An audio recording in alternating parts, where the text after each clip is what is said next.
तो संकल्प के माध्यम से दंडवत यात्रियों को कुछ निर्देश हैं कि रास्ते में एक तो सड़क के किनारे किनारे केवल 2 लाइन बना के दंडवत यात्रा अपनी करेंगे, और दूसरा ये है कि कोई भी गंदगी रास्ते में नहीं छोड़ेंगे। जो वॉलंटियर्स हैं उनको दरबार की ओर से निर्देश हैं कि कोई भी कागज़ के कप हैं, जल पीते हैं, शिकंजी पीते हैं या चाय पीते हैं, तो चूँकि आप लोग हज़ारों की संख्या में 4000 से ऊपर भक्त केवल दंडवत यात्रा कर रहे हैं, बाकी लोग उनके साथ में हैं जो चल करके उनका सहयोग कर रहे हैं। तो इतने ज़्यादा गंदगी छोड़ देंगे, पानी के पाउच पीते हैं अगर आप छोड़ देंगे तो सड़क पे बहुत गंदगी होगी।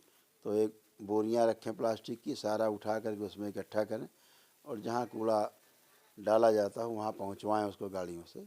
रास्ते में ऐसे नहीं छोड़ना है, कोई भी गंदगी, कोई वेस्ट रास्ते में नहीं छोड़ें, इसका ध्यान रखें।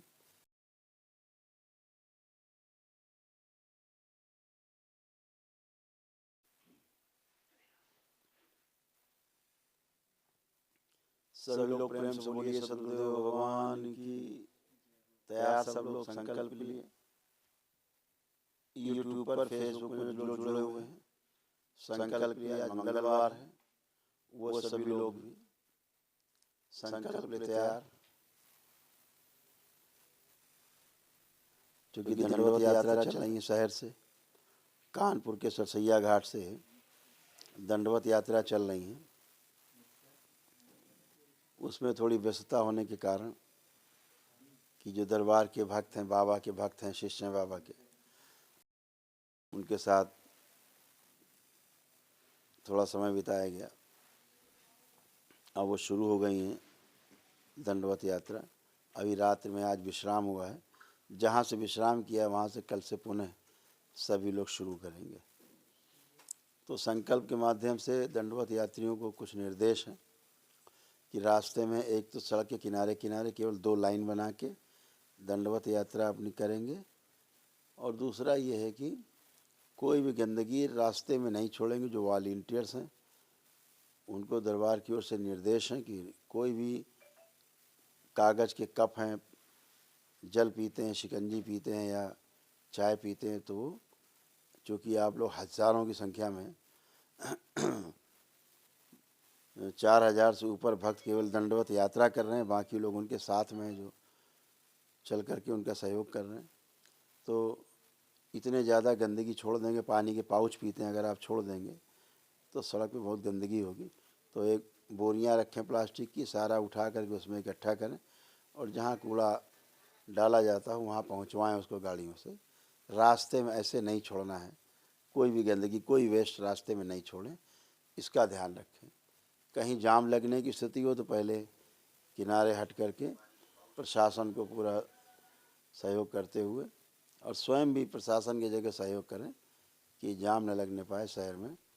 तो आपका भी जो धार्मिक उद्देश्य है वह पूरा हो और जो रोज़मर्रा के कार्य हैं लोगों के, उनमें बाधा उत्पन्न ना हो। क्योंकि आप जन जागरण के लिए निकले हैं तो उसमें कोई संदेश जो भी जाए, अच्छा अच्छा संदेश जाए। क्योंकि आप सभी दरबार के भक्तों की ये महिमा है कि आप अपने अनुशासन के लिए ही माने जाते हैं। कि करौली शंकर महादेव धाम के जो बाबा के शिष्य हैं और भक्त हैं वो बहुत अनुशासन में ही अपना काम करते हैं। तो उसको आपको सिद्ध करके रखना है, ठीक है। जहाँ से दंडवत आपकी रात में यात्रा विश्राम हो, अगले दिन वहीं से आपकी यात्रा शुरू होगी। वो आराम से हो, आप 5 दिन में ना कर पाएँ, 6 दिन में पहुँचें, कोई दिक्कत नहीं। आराम आराम से करते हुए आएँ। आप लोगों के रास्ते में रुकने के लिए गेस्ट हाउस वगैरह, सोने वगैरह की रात्रि में बिस्तर इस्तर ओढ़ने के लिए सब व्यवस्था की गई है। तो आप वहाँ से पैदल चल के गेस्ट हाउस और वहाँ जाएंगे जहाँ आपको बताएंगे सारे वॉलंटियर्स और दरबार के लोग साथ में हैं। तो वहाँ पैदल चल के जाएँ और वहाँ रात्रि विश्राम करें। अगले दिन वापस आ कर के प्रातःकाल जितना जल्दी हो सके 7 बजे 8 बजे से दंडवत यात्रा शुरू करें। तो उस समय रोड पर भीड़ कम रहती है और दूसरा मौसम भी अच्छा रहता है। जितना जल्दी हो सके उतना जल्दी। भोजन कम से कम करें। भोजन के रूप में जूस है, फल फ्रूट हैं, इनका ज़्यादा सेवन करें ताकि रास्ते में दंडवत यात्रा करने में बार बार पेट दबता है और उससे आपको असहज स्थिति ना महसूस करनी पड़े, तो कम खा करके, थोड़ा खा करके, जूस आदि पी करके, शिकंजी पी के, रास्ते में मिल रही सब आपको चाय आदि हल्का फुल्का खाते हुए आगे बढ़ेंगे। ये आपके लिए विशेष निर्देश है। इसी के साथ सभी भक्तों को पता ही है कि 10 तारीख को हम स्वयं यहाँ से पद यात्रा शुरू करेंगे, जो यहाँ से सरसैया घाट तक पद यात्रा जाएगी, जिसमें करीब 25-30 हज़ार लोग होंगे एक साथ पद यात्रा में। वो सांकेतिक तपस यात्रा है जो 10 मार्च को यहाँ दरबार से शुरू होकर के सरसैया घाट कानपुर जाएगी और फिर 11 तारीख को उधर से दंडवत यात्रा भक्त शुरू करेंगे, वो दूसरी यात्रा होगी। तो अपने अनुसार कार्यक्रम को लेना है सभी लोग। ये सूचना है 10 मार्च को दिन, 10 मार्च को रविवार है। रविवार के दिन